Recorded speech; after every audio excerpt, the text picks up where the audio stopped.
All right, let's get the boardroom doors closed. Grab a seat, everyone. Alex, Sam, good to see you both. Let's get straight down to business, shall we? Welcome to the C-Suite Grade Proposal Audit. Today, we are targeting an absolutely critical component of your academic portfolio, the Cambridge AS and A-Level Arabic Language 8680 final task. Specifically, we're auditing the personal response to material.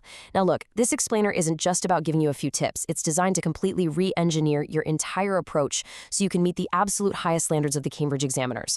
We are literally stripping away the weak data structures, the poorly framed arguments, and those vague statements that leak points. Instead, we're going to focus on building bulletproof, top-tier, corporate-grade analytical responses that hit every single requirement on the rubric. The executive value meter is running, so let's get right into it. Look at the number on the screen, 15%. I really want you to let that sink in for a second. The personal response is a single 5-mark task, right? Just 5 marks. Because of that, candidates constantly assume they can just brush past it. They think, oh, I'll just jot down a few thoughts and move on to the heavier translation sections. But that is a massive, massive miscalculation. Why? Because those 5 marks actually control roughly 15% of your total valuation for Paper 2 in the Arabic language syllabus. 15%. In a corporate merger, a 15% equity stake is a controlling asset.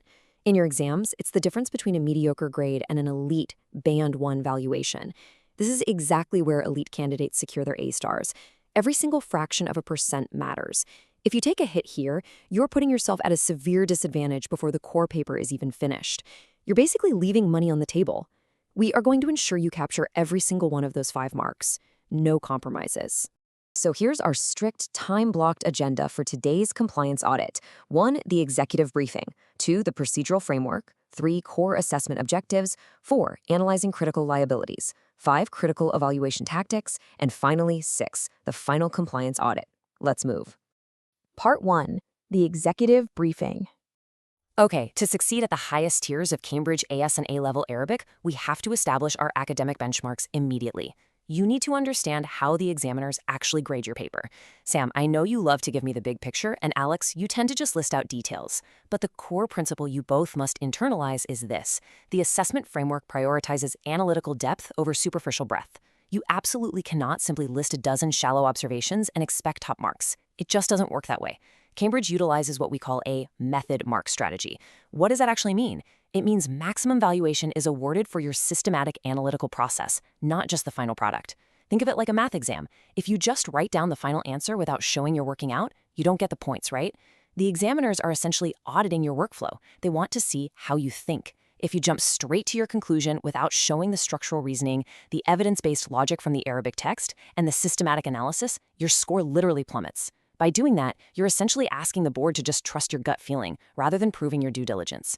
And let me tell you, Cambridge does not invest in gut feelings. You must map out exactly how you arrived at your personal response, step by careful step.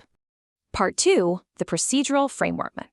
So how exactly do we process these complex Arabic stimulus materials under strict, high-pressure examination conditions? We execute a standardized protocol. No guessing, no improvising. Here is the mandated 6-step sequence for this 5-mark task. Step 1, deconstruct the question. Before you even look at the text, find the actual command word. What are they actually asking you to do? Step 2, extract relevant data from the Arabic stimulus materials. You're mining for specific evidence. Step 3, select your analytical framework. How are you going to structure your argument? Step 4, execute your analysis with crystal clear notation. Step 5, verify your results against the initial constraints of the prompt. Did you actually answer the question asked? And step 6, Alex, I know we debated this earlier, so listen up. Present your findings with the correct terminology. Pay extremely close attention to this. A super common pitfall is arguing that your underlying ideas matter more than how they're packaged. Wrong. The official framework explicitly demands strict presentation conventions, proper headings, appropriate paragraph formats, and clear, legible annotation. If your presentation is sloppy, if it looks like a mess, your grade drops, no matter how brilliant your underlying understanding is. Presentation is compliance, period. Part 3, core assessment objectives. All right, I want you to think of these cognitive domains as distinct target areas or resource allocation matrices that every single exam answer must comprehensively satisfy. It's like a 3-legged stool. Remove one and the whole thing collapses. The crucial point here is balancing your time and word count across these 3 columns. Column 1 is knowledge and understanding. Column 2 is analysis. Column 3 is evaluation. When candidates fail here, it's usually because of a massive imbalance. For instance, Alex, your tendency is to dump a massive pile of raw factual data, pure knowledge. You translate the text beautifully, you know exactly what it says, but then you fail to interpret it. That's a liability. On the flip side, Sam, you'll often jump straight to analysis and evaluation. You pitch these brilliant, creative concepts about market risks and alternative interpretations, but you've got zero hard text evidence backing it up. Your argument collapses under scrutiny because it lacks foundational assets. To secure all 5 marks, to max out the meter, you must demonstrate competence across all 3 domains systematically. You must state the facts from the Arabic text, analyze what those facts actually mean in context, and then, critically, evaluate the alternative interpretations and the overall validity of the material. It has to be a perfect joint venture of facts and reasoning. Part 4. Analyzing critical liabilities. If you want to know exactly what the Cambridge board is thinking, you don't guess, you read the principal examiner reports. These are the top 3 red flags that will instantly devalue your response and tank your grade. First, answers are too vague. Examiners demand specific, granular details. The text says good things is not an answer. Second, formatting and presentation conventions are completely ignored. We already covered that. And third, and perhaps the most fatal, responses lack specific context. Look, there's a massive bad habit among students. Alex, I'm looking at those drafts you submitted last week, where they provide generic, copy-pasted text blocks. They sound incredibly academic, using fancy vocabulary, but they actually say absolutely nothing about the specific Arabic text in front of them. You could drop that same paragraph into a completely different exam, and it wouldn't change. That is a massive liability. These vague summaries completely fail to meet the explicit constraints of the prompt. The examiner reads it, sighs, gives you a 1 out of 5, and moves on. We need to fix this exploit right now. Let's do a live rewrite right here on the floor. I'm putting this up on the main screen. We are going to compare a vague summary to a high-tier executive analytical evaluation.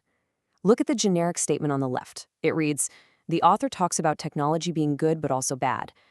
Okay, seriously, that is a descriptive text block. It earns literally 0 analytical marks. The executive value meter doesn't even twitch. It says absolutely nothing of substance. Now, let's engineer this into a high-value asset. Look at the right side. The author's assertion that digital literacy accelerates economic growth is compelling. However, this assumption neglects the documented digital divide in rural demographics, highlighted in paragraph 3. Boom. Do you see the difference there? It's night and day. We have completely transformed a vague, wishy-washy observation into a precise, corporate-level analytical point. It utilizes specific details, it actively identifies underlying assumptions, and it is explicitly linked to the exact scenario in paragraph 3. That is exactly how you push the meter up and max out your rubric score. Part 5. Critical evaluation tactics. Now, before we dive into the heavy structural architecture you need for your evaluation, I need to make sure your personal academic assets are properly managed. Stop what you're doing, subscribe to Ace the Exams at the handle @AceTheExams, and enable all notifications right now. No matter if your focus is Cambridge IGCSE, O-Levels, AS, or A-Levels, this channel is your weekly board seat to secure elite grades. We provide these deep dive masterclasses every single week, and you cannot afford to miss them. Don't leave your grades to chance. Secure your assets, join the community, and let's get back to the boardroom strategies. All right, let's look at a major structural roadblock that candidates hit all the time mid-pitch. Often, students provide a list of stand-alone statements. They basically just write a grocery list of facts. But the Cambridge framework for evaluating evidence demands comparative analysis. You absolutely cannot just list point A, hit enter, and then list point B. You must integrate them. You have to weave them together. You must identify similarities and differences using comparative connectives. I'm talking about words like conversely, furthermore, nevertheless, or in stark contrast. This is where a structural power-up template like the Peel framework comes in. Point, evidence, evaluation, link. You make your point. You drop the evidence from the Arabic text, you evaluate it using a comparative connective to show nuance, and then you link it back to the core question. You must support each comparison with hard text evidence and then draw a conclusion about their relative importance. You are acting as an architect here, identifying limitations, checking the assumptions made in the text, and mapping out alternative interpretations. Do that, and you create a completely bulletproof argument that the examiners cannot dock points from. I honestly cannot stress this enough, and neither can the Cambridge board. Look at this quote on the screen. This is a direct principal examiner alert. Memorize this. The classic mistake is providing generic answers, not specific to the question context. Always link every point to the given scenario. Sam, this is what shuts down those brilliant concepts you pitched yesterday. No matter how beautifully articulated or wonderfully creative your argument sounds, It scores absolute 0 if it isn't anchored directly to the specific Arabic article provided in the exam paper. Context is king. You must force a live, line-by-line compliance check on your own work as you're writing. Ask yourself, did I just state a general fact about the world, or did I state a fact about this specific text? Every single point you make must explicitly tie back to the source material. Total regulatory compliance. Part 6, the final compliance audit. All right, it's time to put this theory into practice. I'm putting you in the hot seat. In the actual exam, you have a strictly limited resource, time. Your goal isn't a beautiful word-for-word translation of the Arabic text. Your goal is rapid extraction. Let's run an asset inventory scan. Imagine a highly complex Cambridge Arabic source text is right in front of you. A 60-second deadline is ticking down on the clock. Tick-tock. Your objective? Extract and interpret the highest value relationship or data point in that paragraph. You need to rapidly scan the text, identify the core principles, apply your analytical framework, and draw an evidence-based conclusion. It's entirely about precision and timing. You literally must locate the high-yield data points that directly answer the 5-mark prompt without getting bogged down in unnecessary low-value summaries. Stop reading like a tourist and start scanning like an auditor. Let's do another live test. Look at the screen. We're going to play Spot the Liability. Here is a deeply flawed response paragraph. It reads, I agree with the text because it makes good points about society. Okay, let's isolate the exploit here. Where does the valuation drop? Exactly. First, it lacks any correct professional terminology. Second, it completely lacks evaluation. It totally fails to identify any limitations of the text argument. It just blindly agrees. A top-tier A-star A-level candidate would isolate the flaw by writing something like, while the text highlights clear societal benefits, its conclusion relies heavily on the unchecked assertion that all demographics have equal access, a fundamental limitation that undermines its overall validity. See how we use digital annotations in our mind to isolate the failure and replace it with professional skill application? That's the standard. So to replicate this success on exam day, you must distill everything we've talked about into an ultimate 3-pillar corporate checklist. Pillar 1, the due diligence scan.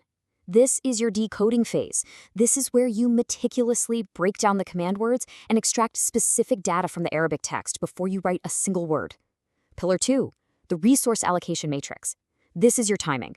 You must manage the clock and ensure your effort hits all 3 cognitive domains perfectly: knowledge, analysis, and evaluation. And Pillar 3, the final compliance audit. This is your review checklist. Before you put your pen down, you audit your own work to ensure proper formatting, elite terminology, and most importantly, that every single point links directly back to the specific context of the stimulus material. Do this, and your executive value meter hits the maximum A-star mark. So the framework is now fully in your hands. When you walk into that exam hall and face that 5-mark final task in your Arabic language 8680 paper, you have a choice to make. Are you submitting a vague, generic liability that leaks points? Or are you pitching a structured, high-value asset?